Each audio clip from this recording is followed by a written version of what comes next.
Assalamu alaikum warahmatullahi wabarakatuh. Hordoftoota jaalatamtoota YouTube channel Maariyaam Wiilkaan baga nagaan dhuftan.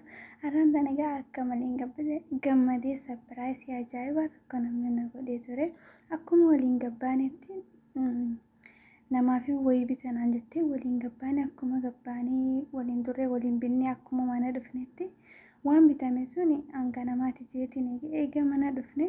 Kaytiin anjatti turte miccoo kana eeganaa fi wajji wal baranne baatii lamallee hin guunne garuu akka malee na jaaladha. Akkuma isiin na jaaladdi san daran anilleen akkasumaan jaaladha.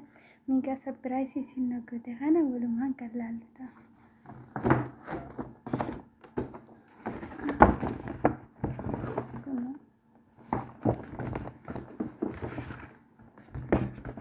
Akkana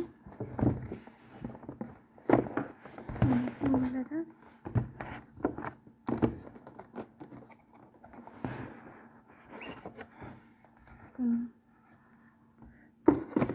Takka kun isa tokkoffaati.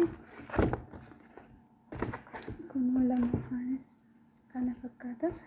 Akkanatti bitte namaaf bitamee see garuu isiin deebite sapiraayis na goote. Nama galata namaa beeku yookaan nama galata namaa galchu Rabbi anaa taasisuu ofii dheertuu walumaan jaalaluma akkanatti waliin qabnu kana Rabbi waliin nu haa tursiisu. Anilleen hoggaan ifin isii sapiraayis godhu isis qabee waliin isin barsiisaanii. Subscribe, like, share, comment godhuun dagatina hanga waan biraatii walitti dachanutti.